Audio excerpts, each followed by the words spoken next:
Today's episode of the Mind Sculptors podcast is made possible through the gracious support of our Patreon members. If you wish to join this esteemed group, simply visit patreon.com/the Mind Sculptors and become part of the SCULPTY family today. And of course, if you prefer a simpler gesture, we invite you to subscribe, leave a like and comment on YouTube, or leave a review on Spotify or Apple Podcasts as a most fitting offering to the ever-watchful algorithm Jesus. I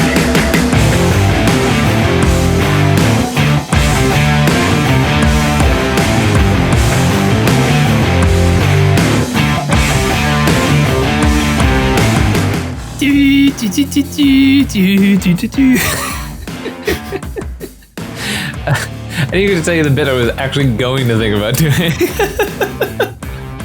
Spider-Man. This set's okay. Oops. Yeah, welcome to Mind Sculptors. I'm Cal.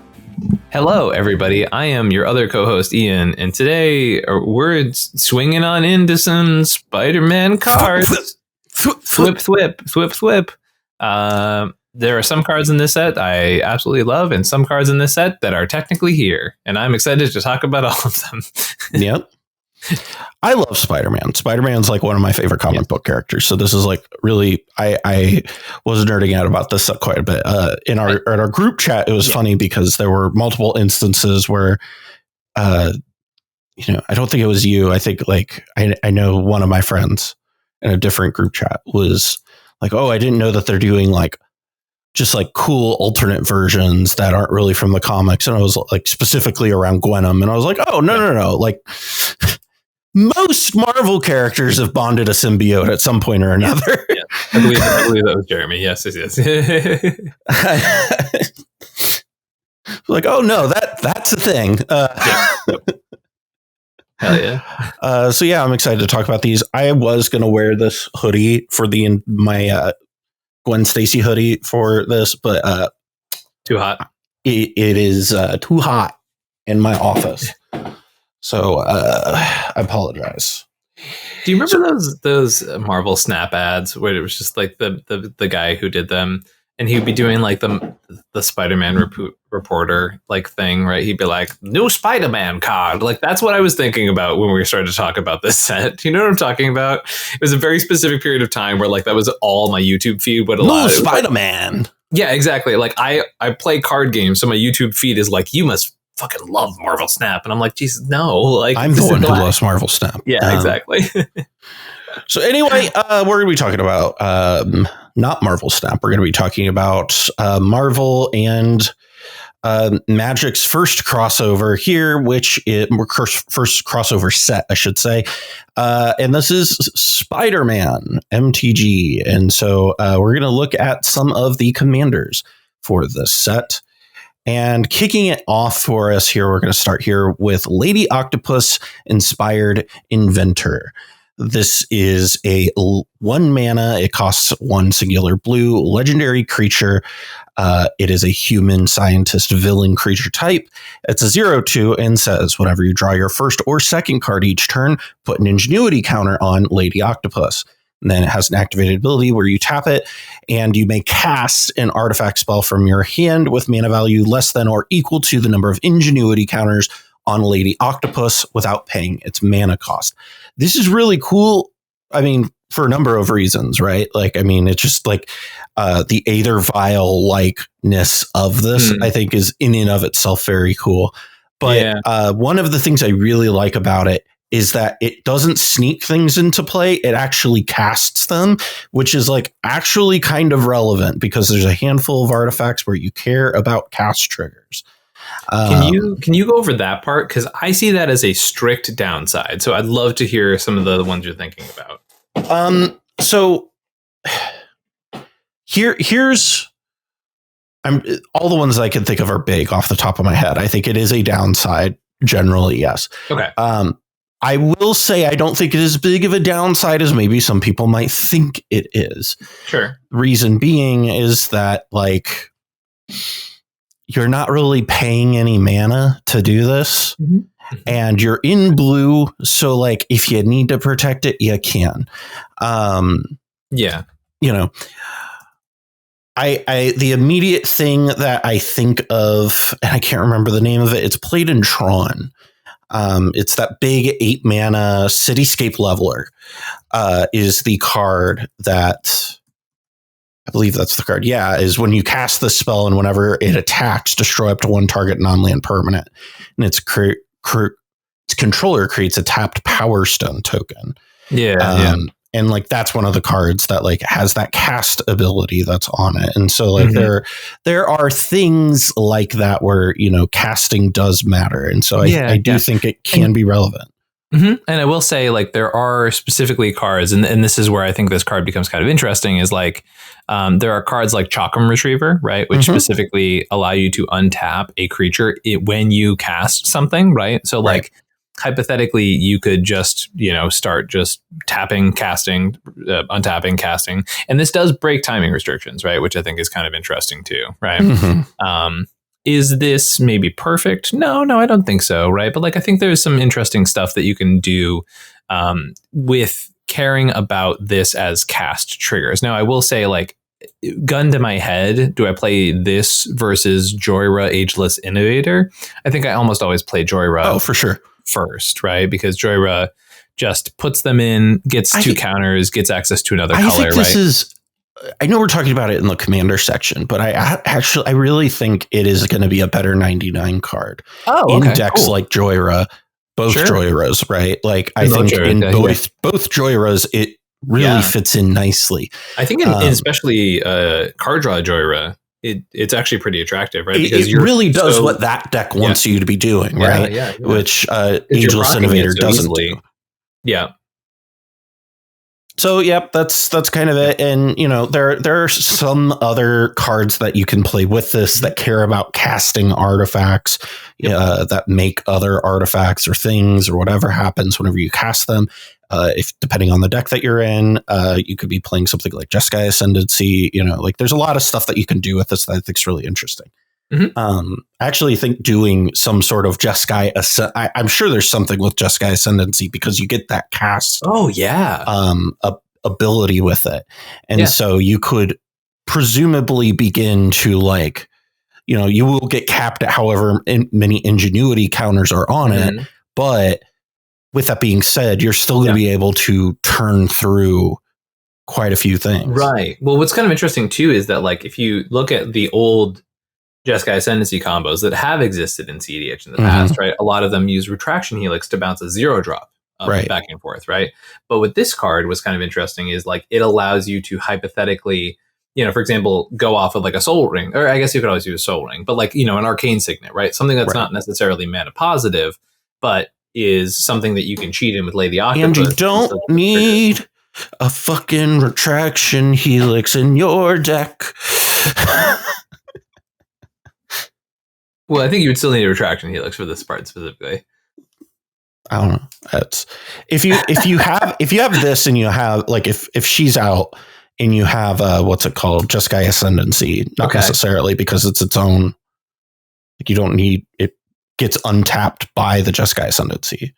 Right, but then how are you putting the card back in your hand?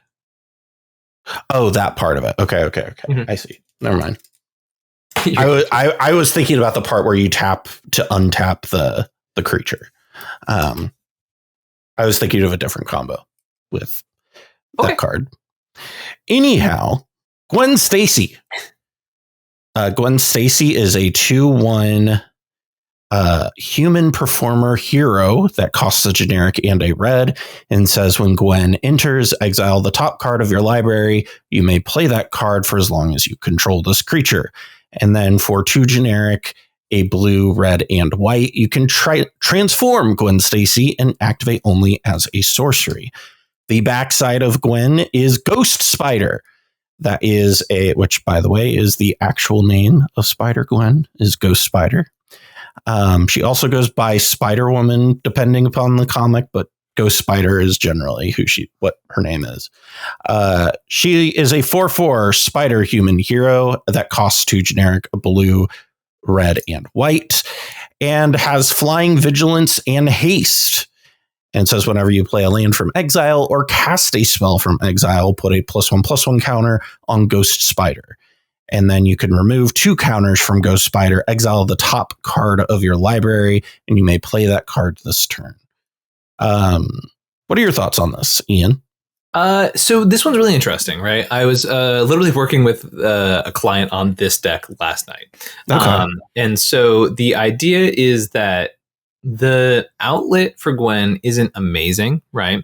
She is a Hullbreaker outlet. She's technically an Isochron Scepter outlet as well when you flip her over to her backside. Those combos have their pros and cons, right? Like to each variation. And I think there's different versions of this deck that can play Gwen a little bit differently, right? She's definitely not templated perfectly, and there's definitely ways that like she reads like you can break her a little bit more than you can, right? But at the end of the day, I think the thing that becomes the appeal is that she is a 2-mana Jeskai legend that gives you access to Flare, Fierce, Deflecting Swat, right?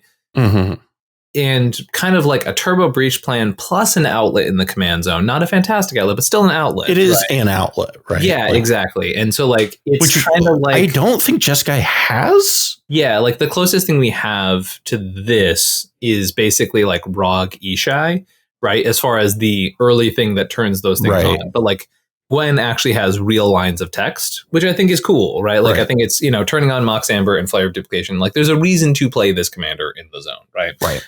And so like I think it will be probably the fastest Jeskai Turbo Breach deck that we have access to. And it is nice that that is not the only way you can win the game. Right. It's kind of where I'm at. No, that's interesting. I think that makes a lot of sense. I am still a little bit skeptical of Jeskai Breach or Jeskai Turbo Breach.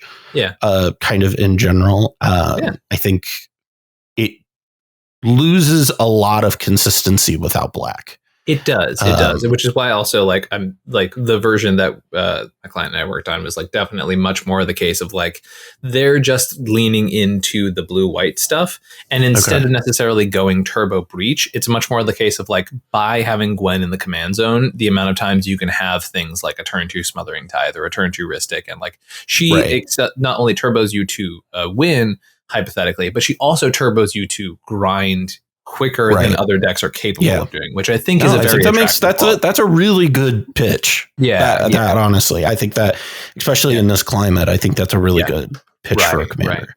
Because I mean, a lot of the Jeskai commanders we have outside of this are pretty expensive options.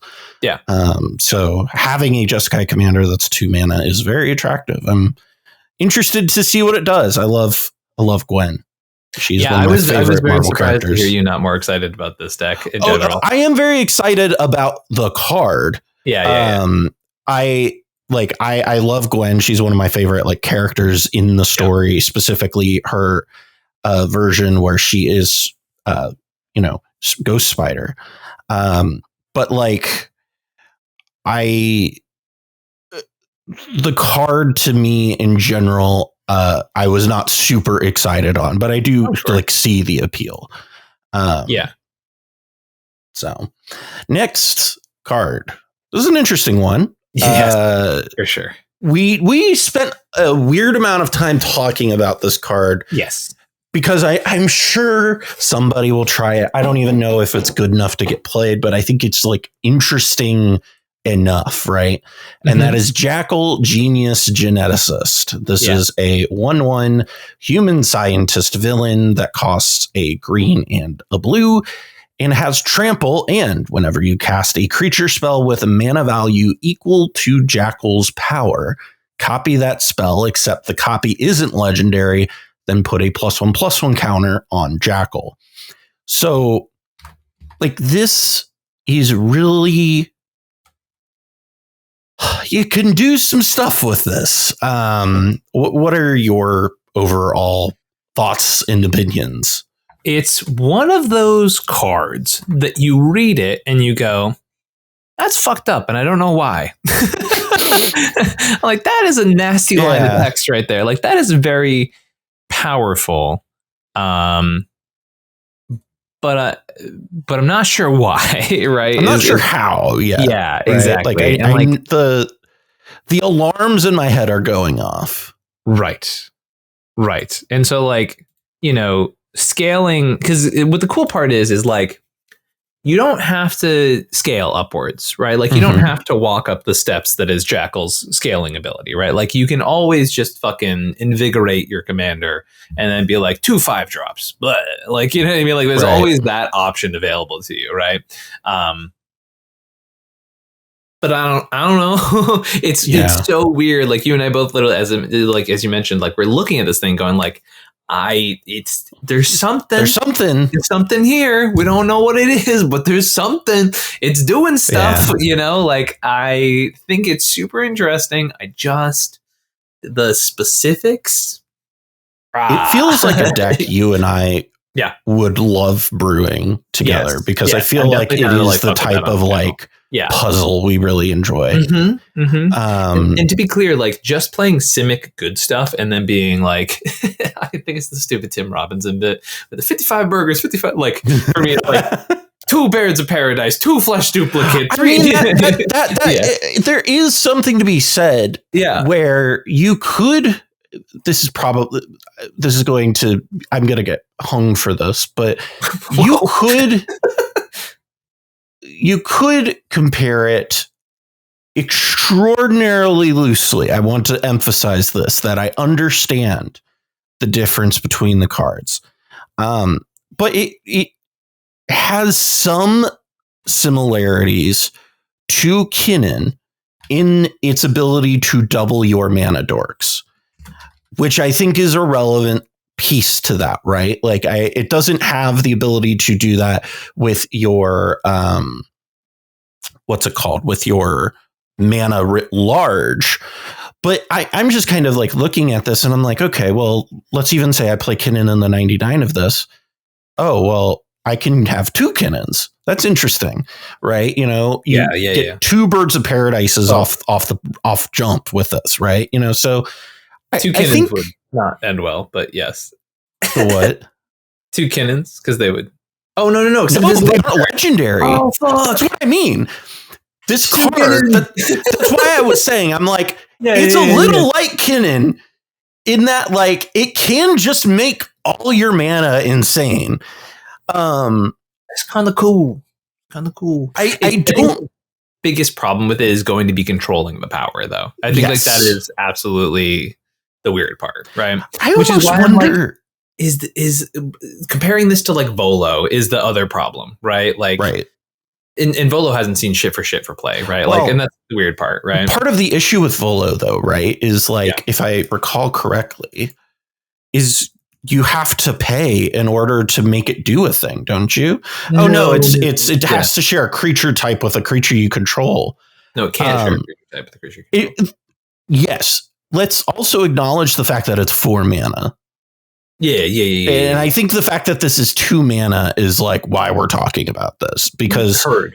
Like if this was more than 2 mana, we wouldn't even consider it. But I think at 2 mana, like for much of the same reasons we were talking about with Gwen, right? Like it turbos itself out there and then very immediately can repay itself. Yeah.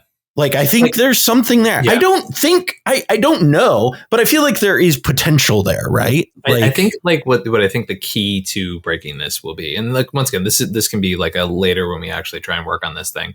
But I think the key to breaking it is keeping the mana values within a range, a certain range, and then like having ways to either sack, reset, flicker, etc. Right? Control that power. I literally where I was thinking, I was like, I almost wonder if you're playing shit like Ghostly Flicker. Exactly. You know what I mean? Because to me, like 1, 2s, and 3s is a really attractive place, because like I'm thinking 1, 2s, and 3s, like doubling a spell seeker and shit like that is like kind of hot, you know. I have Displacer can get so stupid with this card. I have a really gross idea. We might have to do this on an episode. Yeah, I'm down to fuck with this. I think the like skeleton of Abomination Kinnan would be really interesting with this, because it kind of does what Abomination Kinnan's interested in doing. And because you're not really okay. Yeah, I hear you. Like you're not really interested in the activated ability of Kinnan. Yeah, all I'll say is Abomination Kinnan cares a lot about specifically being able to jam super early, which this might struggle with a little bit more. But hear what you're saying. Yeah, and I don't think it's like a 1-to-1. I think the skeleton of that deck has some stuff here. The more we talk about it, the more I'm like, let's fucking cook this thing. Yeah. The more we talk about it, the more I'm like, I think there's something here. Yeah. Like even just like playing this and then being like 2 delighted halflings, like that's so fucking good. You know what I mean? Like, like that and like double cloud of fairies. Like it just like blah, blah, you know. Like, and again, it doesn't restrict you on the legendary copy, which is like huge. So it's like it doesn't restrict what cards you can play. So I think there's something here. I just want to play this in double gilded Drake somebody. You know what I mean? Like that's gonna feel so erotic. That's gonna feel like sex. That's gonna be better than sex. This is my new mini game, which is like trying to explain an interaction that gets you to say this is gonna sex. It's at least like once every other episode at this point. Now we're gonna my goal is to eroticize all of Magic interactions. All right. Oh my gosh, I guess we're entering our book talk phase. Yeah, exactly. Next card here is Norman Osborn. He is a 2-mana human scientist villain. The cost is generic in a blue is a 1/1. It says Norman Osborn can't be blocked. And whenever Norman Osborn deals combat damage to a player, he connives, which for those who do not remember, conniving is you draw then discard a card. And if you discarded a non-land card, put a +1/+1 counter on this creature. For 1 in a Grixis, you can transform Norman, and you can only do that as a sorcery. And the backside is Green Goblin. This is a goblin human villain. Okay, we're gonna get through this before this pisses me off more. Has flying and menace. Says spells from your graveyard cost 2 less to cast. In Goblin formula, each non-land card in your graveyard has mayhem. The mayhem cost is equal to its mana cost. He's not a goblin. It's a suit. It's not from the movies. It's a suit. It's the comics. He's a suit. He's not a goblin. There are actual goblins in Marvel. And they're not Norman Osborn. I'm not in a apartment anymore, so I feel a lot more free to let those moments out. As soon as you paused, I knew exactly where that was fucking going. Not a goblin. I've had this rant to you already because when they previewed the card, the first thing I said in our group chat was that because it pissed me the fuck off. I was like, he is not a goblin. What is Doc Ock gonna be, an octopus? He's got 8 legs. Oh my god! I'm sorry. I needed to get that one out of my system. I felt like I was second guessing myself because I literally had to look up the lore just to make sure double check myself to make sure I wasn't hallucinating. No, he isn't. It is in fact a suit. Yeah, I believe it. Anyway, this card's really good. Yeah. I know I've kind of ruined the mood, but nah, it was great. Yeah. Wait, so is he a goblin? In Magic, he is. So I think this card is really interesting because what's I've noticed happening is that there is almost like a misidentification of what this deck should be in a sense, right? Yeah. Like, because what I'm noticing is that a lot of folks, right, are reading that backside and being like, I don't need a fucking hand. Discard. And then it's like, cool. What? It's kind of like my idea with this deck, right? So like, here's where like the backside is obviously stupid, right? Like every time you resolve a breach or a Yawgmoth's Will with the backside of this commander, even if you should have been winning already, that gets fucking crazy, right? Like the spell reduction, obviously. The mayhem part is kind of interesting. If you can break parity on the Mayhem part, absolutely. I genuinely think that there are going to be two, basically, there's a schism in Norman decks, right? There is one, I love that you called it Norman. That is so funny to me. Why? I love that. Because everybody's going to call it their Green Goblin deck. They're not going to call it their Norman deck. This is my Norm deck. I'm playing Norman. I'm something of a scientist myself. Okay, the amount of my friend group, the fucking back at home, used to always do the Norman's on sabbatical, honey, and like so that's all I can think of every time I look at this card.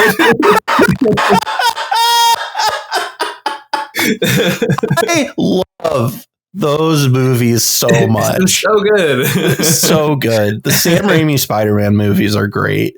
No, that's from the new one. That's I guess that one. Yes. That's from he the is, one. but Yes. I just there was shit like that in the old ones for sure too. in the originals, absolutely, yeah. But specifically, Norman's on sabbatical, honey. It's like I want to just play this deck, and like anytime you transform it into the Green Goblin, that's exactly Norman's on sabbatical, honey. It's so good. It's so good. But anyways, apart from that, I think like there is the version of this deck that is exactly everything I just fucking said about Gwen Stacy applies to this deck, but this deck has two relevant sides on both, right? Where, yes, you might look at Grixis and go, but we have Rogsai. Norman does things.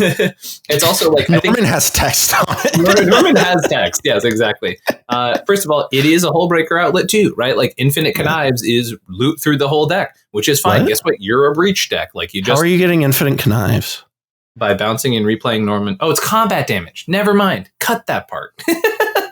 I misread the card. It doesn't matter though, because that is somewhat card advantage in the command zone. It's an unblockable, evasive, one-body creature. It sacks to Culling the Weak. It sacks to Flare of Denial, which is kind of fun. That's a bit of a transition from some of these other cards, right? Which also means you get to get away with playing good blue cards instead of shit like fucking Darcy, right? Like you can play like Fairy Mastermind and Gilded Drake and shit. Like you can play good cards. Okay, so then we look at the backside, right? Which is the Green Goblin side, right? If you are trying to turbo and also play a card that is 1 plus Grixis, that is a contradiction, right? Like that is explicitly a contradiction. Now you can argue that it transitions cards like Faithless Looting into like card advantage per se, right? It's a little clunky. It's a little murky on that end, yeah. Yeah, and I think what's going to happen is there are going to be people who are playing this as turbo discard Grixis, and those decks are going to fall in on themselves in general, right? Now, every time you cast a Wheel of Fortune and then you have 10 cards in your new hand because you discarded some other cards, that's the stuff where this deck actually looks good, right? I don't think like necessarily you need to be looking at Psychic Frogs or Ghostly Pilferers and stuff like that. The only time Psychic Frog's a pretty good card though. but the point is like if you have a thing to like, for example, you're playing like a Reanimator themed Green Goblin deck, sure, that makes more sense, right? Pitch the thing. Either A, you're pitching a thing to get a 2 generic discount, or B, you're pitching the thing to put a Reanimator target in your graveyard, right? I think that is much more of like the place where the Green Goblin version of the deck is going to be better. But if you're just going, I want to play Norman Osborn Grixis, which I think is perfectly reasonable, it gives you a lot of the same benefits as Rogsai. Yes, 0 is different than 2. I get that part. Trust me, I understand. It's a very easy concept. But but giving yourself access to Blue Flare, stuff like that, like I think these are all perfectly reasonable play patterns to execute in a deck like this. Plus, it actually has words on it, which Rogsai does not. Hilariously, both parts of Rogsai don't have text on it. Yes.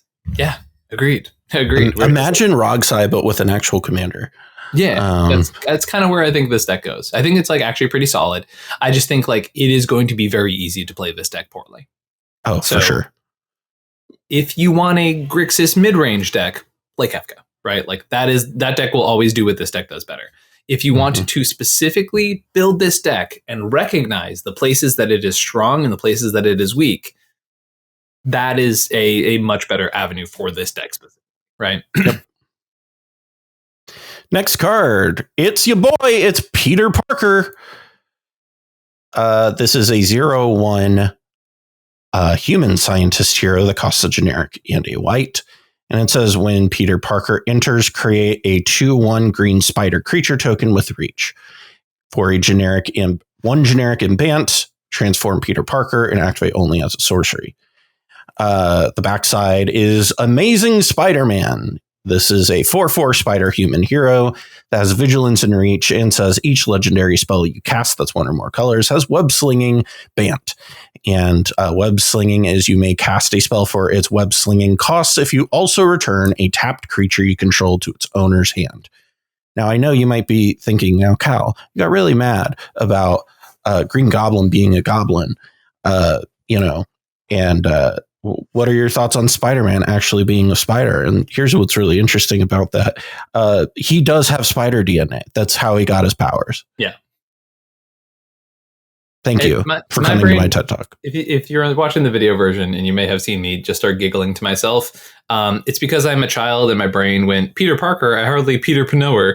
And so that's where I went with that. How incredibly disappointing. Yeah, no, I get it. I agree. On that great disappointment. No, so what are your thoughts on Peter Parker? I'm not super high on it personally. Yeah. I think it's like aggressively fine. What are your thoughts on it? Okay, so for everyone out there who's been on like this kick of the archetype known as semi-blue, which is I have my complaints about the description of that archetype. But the idea is make big mana, play a big stupid thing. Opponent can't counter spell if Allosaurus, the fucking 10 mana spell. Point is, with this deck, I think Amazing Spider-Man has like a really interesting dynamic. So like, first of all, it's super easy to create a situation in which your creatures have web slinging very naturally, right? Mm-hmm. The first card that comes to mind immediately with this deck is, well, I guess there's like three, right? Cryptolith, right? Enduring Vitality, Springleaf Drum, Earthcraft, et cetera, Relic of Legends, right? It is so easy to create very natural situations in which you are playing a cheap body that can then immediately be used for some sort of powerful dynamic in that way, right?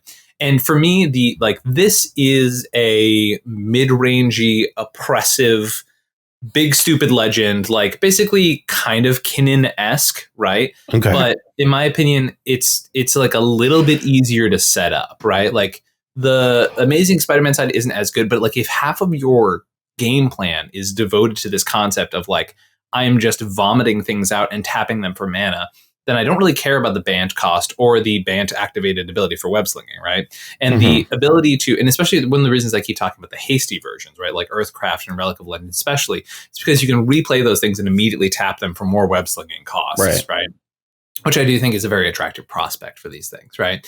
Now, obviously, we look at the Gataxiuses and the fucking giant whatever, right? Like the whole point of whatever archetype this would be. And you can definitely argue that like Big Flip Kinnan, like full like dingus brain Big Flip Kinnan, not just Big Flip Kinnan, but like other Big Flip Kinnan could just be better than this, right? And and I don't hate that argument, but also I think having access to white and some very powerful legends that come in white, like Elish Norn, for example, is a great example of that, right? Like things that you do not have access to in one deck, but you have access to another. Actually, multiple Elish Norns, right? Because even double ETB Norn in a deck like this feels like it could scale pretty incredibly well, right? This deck definitely feels like it is in that space of like, this may never get out of the bracket of high power, right? But I do think it has potential to do so. And so I think it's a really interesting dynamic. I think it's a really cool design. My hope would be that like it could push to that natural level. And like I do like the idea that you can play, for example, Peter Parker, get the spider body, play a Cryptolith, right? All of a sudden those are tapping for 2 mana that allow you to flip and then get like almost immediately, right?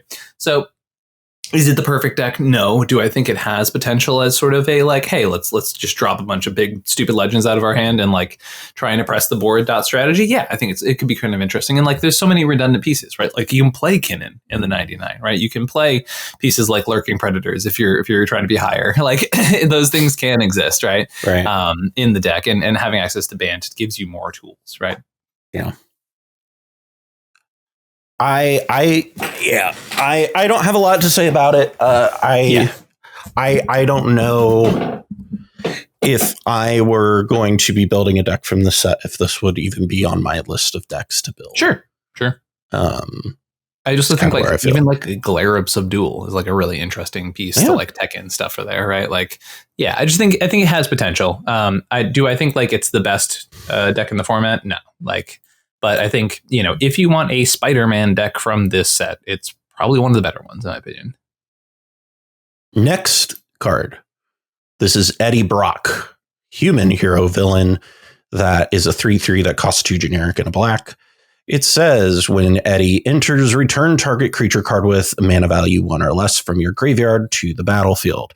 Mm-hmm. And for 3 generic and a Jund, you can transform Eddie Brock at sorcery speed. Backside is Venom, Lethal Protector. Venom is a symbiote hero villain that is a 5/5 with menace, trample, and haste. And it says whenever Venom attacks, you may sacrifice another creature. If you do, draw X cards, then you may put a permanent card with mana value X or less from your hand onto the battlefield, where X is the sacrificed creature's mana value. So when this got previewed, we were immediately like, well, this is a good card. Yeah, it's a weird one, right? Because like Jund is a very weird space for cEDH in general, right? It is. I think like the most attractive prospect I've heard for this archetype is as a Jund Protean Hulk deck. Yeah. I think that's like the place that I see this having the most potential, because like Eddie itself is like a, you know, sack a Protean Hulk, draw 7 and cheat something in type card, which is, right. You know, I've heard of worse things, which is also nice too, because like classic Protean Hulk problem, you draw a bunch of cards and then a Protean Hulk piece gets stuck in your hand, right? And so Eddie's sack trigger actually does fix that, right? I also think it's kind of cute that like its ETB is return a 1 or less, which historically in that archetype is your sack outlets like Viscera Seer or Carrion Feeder, right? Like there's some cute shit here. Is it like gonna revolutionize cEDH? No. Probably not. It's okay. We don't need every deck to do so. But I think specifically if you either A, want to play a Venom deck, this is cool as fuck, right? Or B, you like Jund, you kind of want to fuck around with some Protean Hulk stuff. I think this is a really interesting angle of attack for this archetype specifically, because it gives you a lot of tools that you don't historically get. And I will say, like, that draw engine is nothing to scoff at, right? No, like it's that not. does some dope shit, you know? Like Yeah. No, I think Venom has, I think it has some Corvold adjacent potential. I think one of the things that it can do better than Corvold is its ability to play the early game. Yeah. And I think that is something that Corvold, you know, don't get at me, Corvold pilots, because I know you will. Corvold, especially without Dockside, has a tough time in the early game. And I feel like giving a commander that is relevant in those early bits is, you know, not irrelevant. And I think you could play not the same game plan, but an adjacent game plan to what Corvold does, and probably have a lot more play in the early game that might really just be beneficial to you. And maybe you can get rid of some of the cards that you are just putting in there to turbo out Corvold, and, you know, play some higher quality cards, you know. So I think there is some potential here. You know, I agree with you. I don't think it's going to be revolutionizing Jund, but I think there is some solid foundations to build upon. Yeah. And I think that's exactly it, right? Like, as I mentioned, like, it's not, you know, the game's not changing, but like, you know, I think everyone watching these set reviews, just the people who get what we're going for here, right? And to explain for those who like maybe miss some of these cards, right? Like, not every card we talk about in these sets is going to be perfect cEDH things, right? Like, and we talk about interesting stuff more often than not. Yeah. And I think what's in general happening is that, like, I think that there are a lot of really fantastic explorations we can go down. What? No, amazing. Yeah. Fantastic is a different Marvel product. That's a different Spider-Man. Well, I guess he was part of the Fantastic Four for a while. There's a Fantastic Spider-Man, isn't there? No. Well, technically, yes. It was when he was with the Fantastic Four. I'm Googling it. Oh, yeah, it's literally, yeah. Yeah, it was the run when he was part of the Fantastic Four. It was like, right. So, technically speaking, point being, I think it's cool, like to have decks and cards like this that sort of just like, you know, we fuck around and find out, see what's actually good in this format, you know? Mm-hmm. Yeah. Next card here. This is Symbiote Spider-Man. This is a 2-fort symbiote spider hero that costs 2 generic and a hybrid blue-black. And it says whenever this creature deals combat damage to a player, look at that many cards from the top of your library. Put one of them into your hand and the rest in your graveyard. And then it has an activated ability that says find new host for 2 generic and a hybrid blue-black. You can exile this from your graveyard as part of the activated ability and put a +1/+1 counter on target creature you control, and it gains this card's other abilities. You can only activate this as a sorcery. This is a pretty interesting card. Yeah, I think it's an interesting one. It's not, you know, I think this also falls under the, like, this isn't revolutionizing anything category, but like, it's a really interesting, I think this is also like another one. It's like, okay, it's an interesting Dimir commander, right? Mm-hmm. The mana value is very appropriate, which I really like a lot, right? Yeah. So like the 2 generic and 1 flexible pip is like, honestly, one of the most easy ways to get like a commander down pretty early, right? Right. And so I think that part's nice. The card advantage isn't bad. The fact that you can play like into the graveyard a little bit is really cool. Like, 'cause one goes to your hand, the rest go to the yard, right? So reanimator style stuff gets pretty interesting. The fact that your commander has no evasion sucks a little bit. I'm not gonna lie. Like, that's my least favorite part about the card. I do like that you can pass the ability on. That's like really fun. I think that like does some really interesting stuff, because like you can always let this commander die and then activate to put the ability on something and then play it again out of the zone, right? So you have 2 of them going on, which I think is like probably more cute than anything else. But like there's some stuff there, right? So it also it turns your top deck tutors into entombs and or demonic tutors, which I think is kind of cool, right? And the fact that it could do both is kind of attractive, right? So like you can go in with Spider-Man in response, Vamp Tutor, right? And then like you know, put a Razaketh on top, sure, for example, right? So there's some fun stuff there. I think that the if it didn't say and the other 2 go to the graveyard, I would like this card a lot less, you know? Yeah. Next card here. This is Green Goblin Nemesis. This is from the Eternal Marvel Spider-Man Eternal set, which is like the starter set sort of stuff. Yeah. This is a 3/3 goblin human villain that costs 2 generic, a black and red, has flying, and says whenever you discard a non-land card, put a +1/+1 counter on target goblin you control, and whenever you discard a land card, create a tapped treasure token.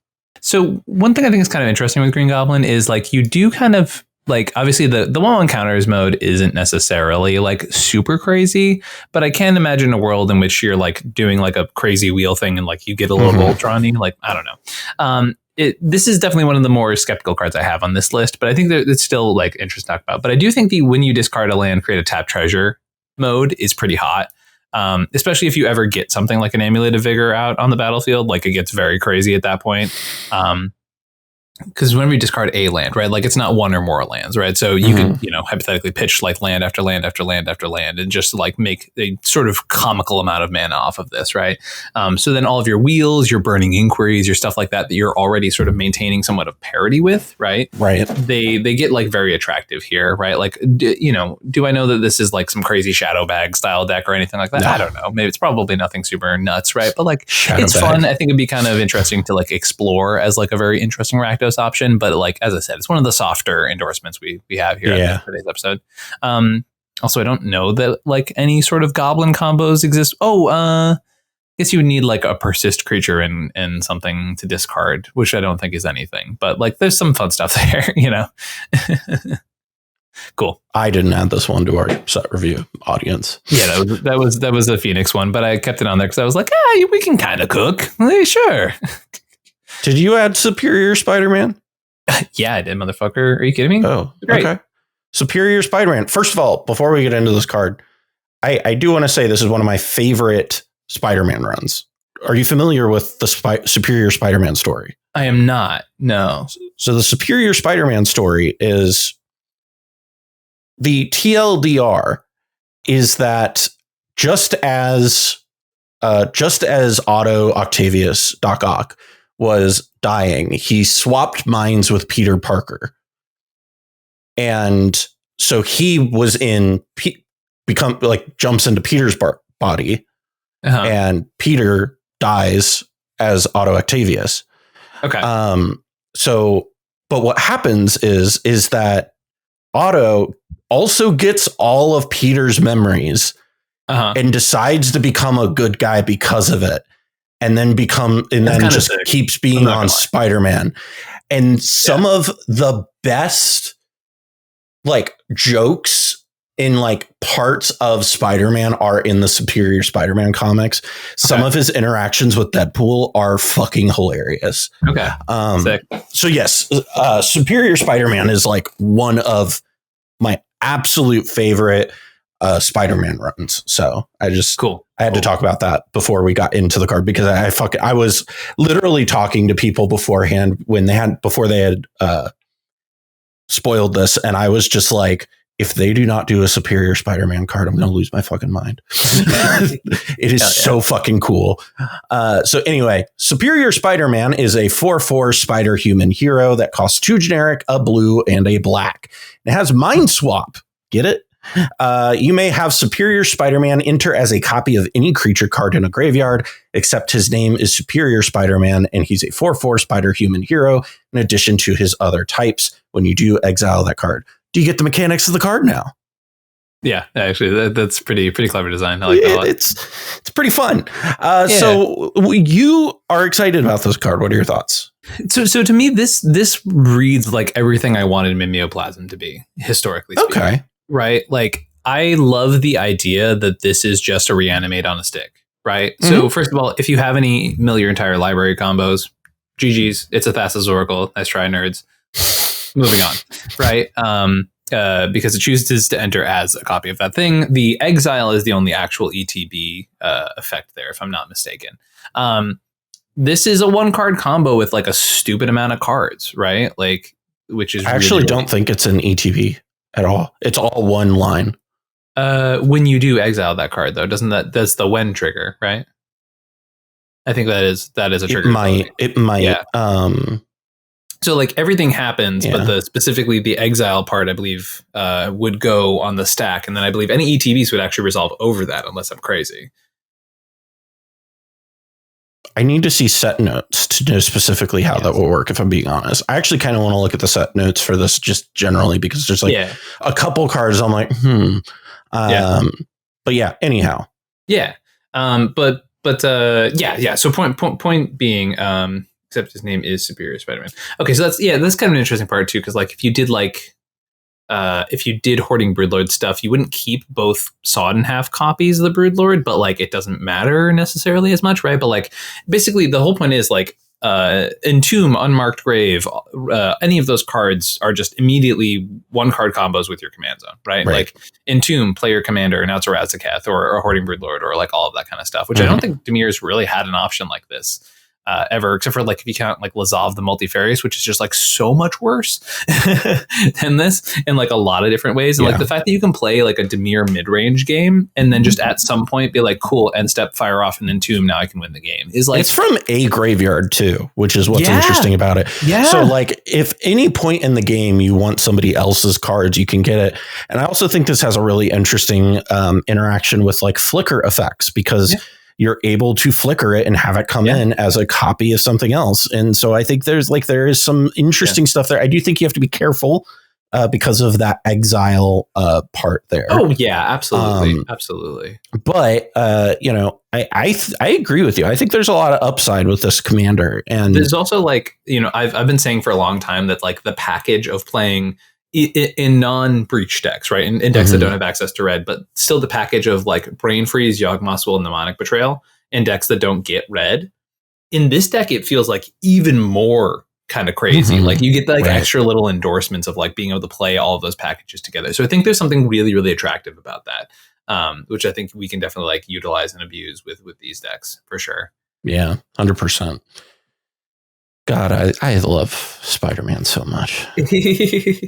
I'm not gonna lie. This is actually probably the Spider-Man card. I've been talking about the Spider-Man card that I think is the most playable. This is probably the one, in my opinion. I have seen the decks that people have been coming up with this card, and I think this might be a actual I think this might be a player.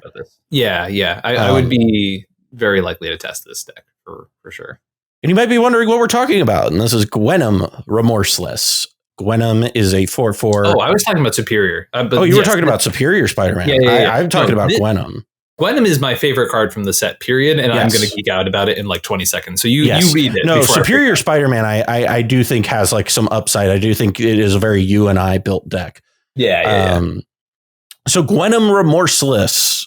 This is a 4/4 symbiote spider hero that costs 3 generic and 2 black, has Death Touch and Lifelink, and says whenever Gwenom attacks until end of turn, you may look at the top card of your library anytime, and you may play cards from the top of your library. If you cast the spell this way, pay life equal to its mana value rather than pay its mana cost. I believe this is from the Enter the Venomverse comic book. You talk about this card, and no. This is Spider Gwen Run Volume 5. You do you, and I'm gonna read up on Gwenom because I actually don't know a ton about Gwenom. I love this card. For those who know me, I'm a Bullets to Citadel stan until the day I die, and the best thing that they could possibly do for me as a gift is put it in the fucking command zone. I am so excited about this card. It is so easy to either turn 2 Gwenom or turn 2 Gwenom with haste. This is one of the easiest turn 3 Gwenom decks or turn 3 Bullets to Citadel decks ever, right? You just do it. It's so fun. You get to put just a bunch of garbage in your deck, and it's awesome because a lot of it is my deck currently is 25 lands. Several MDFCs are in those 25 lands. A bunch of dorky little creatures that say enter the battlefield, surveil, and yes, this is a deck that just really sucks at beating heuristic study. I absolutely agree. And the biggest downside of this deck is going to be that, right? Is learning how to play into that metagame. But it is one of those decks like Atali that I think can go fast enough that cannot matter. It cannot matter, but can, not matter, right? So I truly love this deck. It is so much fun to play. You win through Aetherflux Reservoir or sometimes even Tendrils of Agony, right? It is legitimately a deck that gets a natural storm count high enough where you can kill the table with Tendrils of Agony, which is so sick. You do Broodlord stuff in the deck anyways. You do Peer into the Abyss nonsense. This deck has been a blast to play. We did a bunch of Scrybabies filmings this last weekend, and not only did I bring a Gwenom deck, but Mike from Howling Saltmine also had a Gwenom deck. So he played his Gwenom deck. I let Lua play my Gwenom deck. I've been goldfishing this deck a lot. It's legitimately some of the most fun I've ever had playing cEDH. And yes, don't get me wrong. This is a deck where if you play a turn 2 Gwenom and your opponent Gilded Drakes it, they have every right to do so, and they should do that. And that sucks for you so bad, but that's... you signed up for that by playing Gwenom in the first place. That being said, there are a decent amount, in my deck, I'm playing Crashing Drawbridge, I'm playing Hall of the Bandit Lord, I'm playing Swiftfoot Boots, I'm playing Lightning Greaves, I'm playing Lava Spur Boots, right? Just every single way to get Gwenom down, give it haste, go for the win, right? But every single Goldfish I've had, the turn that I've attacked with it, I have not fizzled. You know what I mean? And that feels really dang good because you're building a deck based around this effect, right? The problem isn't going to be winning the game with the deck. The problem is going to be winning the game through your opponents, right? Right. But what's really cool about Gwenom too is it's an attack trigger, right? So Gwenom doesn't even have to survive the attack for you to be able to do the thing. It also has lifelink, which I think is awesome. The fact that you can still do a fair Gwenom plan by punching through with your commander every couple turns. And what I like about this too is that you can build this turbo-y version of the deck, right? But I also think there is a reasonable argument to build a more mid-range version. Not super, super heavy mid-range, right? But a version that's kind of closer to some of the slower Keurig lists where you can have conversations with the table. You're no, look, I'm going to go keep up my removal and stuff like that. The sorcery speed is obviously a whole thing. But I don't know. The deck is literally just so much fun. It's definitely for those people. If you're a sender, if you're someone who likes to put spells in the stack and see what happens, Gwenum's going to be one of the new favorite decks you're going to have for sure. So this actually had nothing to do with the Into the Venomverse story. Hell yeah. It's actually just like Gwen Stacy's symbiote Spider-Man arc effectively in the Spider-Gwen comics, which is really interesting. I need to go back and read because I read like the first 2 volumes, I think, of Spider-Gwen. I don't think I ever got farther than that. But yeah, it's really interesting. Also, that deck is cool as fuck. I was listening, but I was also mostly reading about this character. Thanks, buddy. No, I agree with most of what you're saying there. One thing I will say is I do think this is probably just the best mono black commander that is going to be out there. I know that the Crick pilots are going to come for me, but yeah, I was going to say they are all loading their guns as we speak. Well, the thing is based on their win records, I don't know that they can. It'll matter. It's so Anyway, I do this in good fun. Crick pilots, we say. Next commander here is Dr. Octopus Master Planner. This is a 4/8 human scientist villain that costs 5 generic and a black and a blue. And says, notice, by the way, how he's not an octopus. Other villains you control get +2/+2. Your maximum hand size is 8. And at the beginning of your end step, if you have fewer than 8 cards in hand, draw cards equal to the difference. I actually, this is a good card. I hate the design of this card so much. Is it because the max hand size is 8 thing? Yeah, well, it doesn't have anything to do with what he is and like what he does. I know. It has nothing to, they're just like, 8 limbs. Get it? Get it? It does hey, really guys, it gives off get it energy. It really, really does. It like really this is exactly me what off. I thought when I read this card too. Was like, no, guys, I get it. He's an octopus. There are so many. This is the biggest letdown of the set to me because like Dr. Octopus, like Doc Ock, is one of the coolest characters in Spider-Man lore and has some of the most interesting stories and like interactions, especially later on when they gave him more nuance. Mm-hmm. And they decided for the engineer who creates literal like equipment, literally makes like everybody's all the like Sinister Six's like equipment. They're like, yeah. 8. Get it? Wait, but Cal, do you get the fact that it's because they have 8 limbs? Like an octopus? It makes me so mad. I was about to keep explaining. Okay, so why are we talking about this card, right? I need you to talk about this while I fill up my water because I'm like feeling myself get angry. The last card of the review. Cal has to rage leave.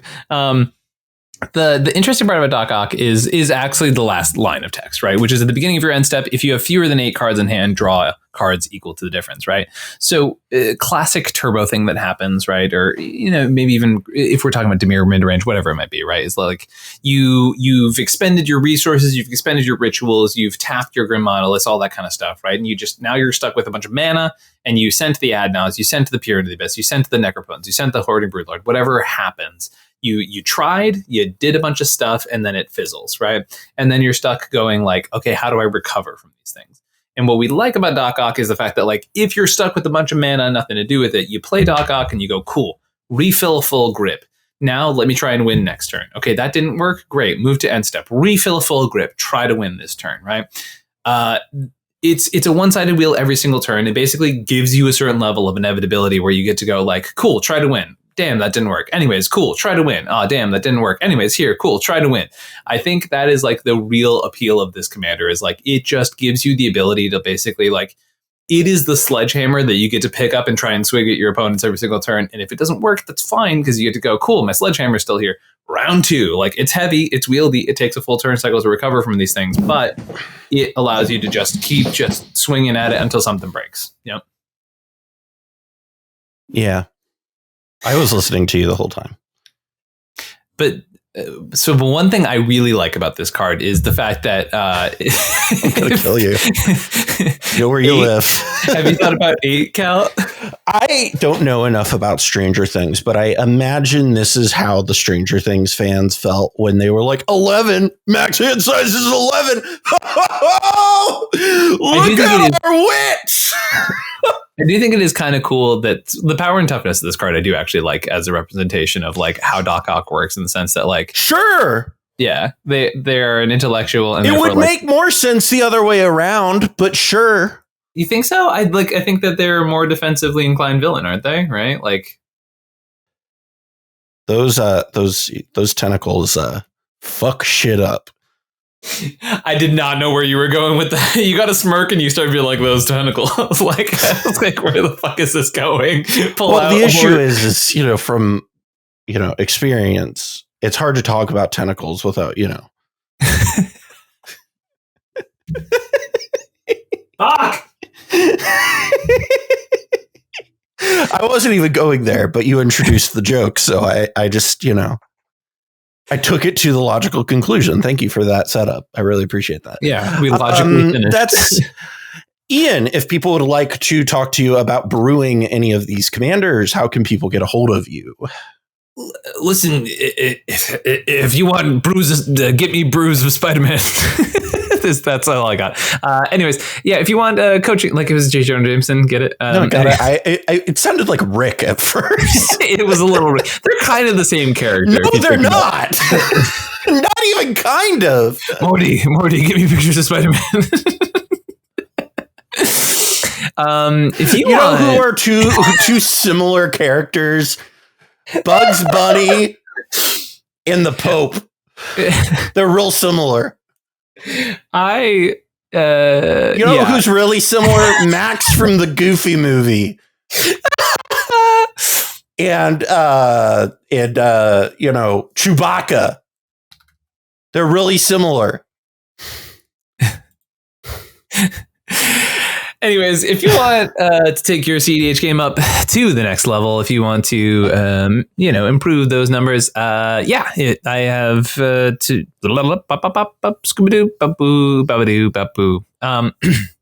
yeah, if you're interested in cEDH coaching, if you're interested in working in any of these Spider-Man commanders, you can reach out to me at comedianmtg@gmail.com or any of the links that Cal is nice enough to put in the description down below. I have more tournament wins with different decks than any other player, and have been one of the top players the past basically half a decade in a row. So if you're interested in coaching, taking that game up to the next level, I also had a crazy, awesome streak of my clients reaching out to me at weekends when I'm not doing tournament stuff and being like, hey, after we met, I've been winning a whole ton, which is literally the most rewarding thing you can have as a coach. And it's why I love what I do, because I love generally working with folks, seeing them improve, all that kind of stuff. And working with that growth mindset, which is amazing. But if you're interested in that, hit me up in any of those places. I have a full breakdown sheet that I send people whenever they reach out. So I'm happy to do all that. And we can go from there. Also, appreciate everyone who's patient. If for some reason it takes me a couple days, usually it's because either A, I'm meeting with folks back to back, or I'm at an event or something like that. So just, if it takes a minute, it might just be because I am currently running around like a crazy person almost always. So yep. Frenzy at the Falls is coming up here at the end of November. We're both going to be at that event, so you can check us out there. Their sign up is open as of this moment, so you can go check it out. We are going to be loving that. The hotel is still to be announced, but they have said that they will get a group rate to everybody once that is all kind of set in stone. To give them some credit, it's still a few months out, so but entry fee for that is $120, but it's a big it's a $20,000 top. Yeah. If y'all heard about Steel City, this is the same folks who are putting that on. The same folks who are going to be putting on the Wilkes-Barre Beatdown at the end of the month, which I will also be attending, which is pretty sweet. So yeah, come check out those things, and you'll get some pretty cool stuff. Excalibur has been super professional, putting on amazing events. They're doing a lot of the same stuff they did at Steel City, and this one is even more like cEDH focused, because like Eternal Weekend's going on, I'm pretty sure, across the country or whatever. So like this one's like, if you want to find a good hub for CEDH, this is going to be a good one. Yep. This will be a good one. So check us out there. We're also going to be at MagicCon Atlanta here coming up in just a few weeks. So if you want to, I believe there's still tickets available. So if you have not gotten your tickets for MagicCon Atlanta, make sure to head on over to magiccon.com and get those. If you want to support us here at the Mind Sculptors, you can hit us up on patreon.com/the Mind Sculptors and help us out there. All of your support goes to helping fund this show. And what that means is, paying for the editing and all of that and the upkeep that it costs to run this show. We greatly appreciate all of our supporters and everybody who does that for us. We're going to be back next week with the rest of our Spider-Man set review. I want more pictures of Spider-Man on my desk. A week from today. Check us out next week. I'm Cal. I'm Ian. Catch you later. Stay sculpty, everybody.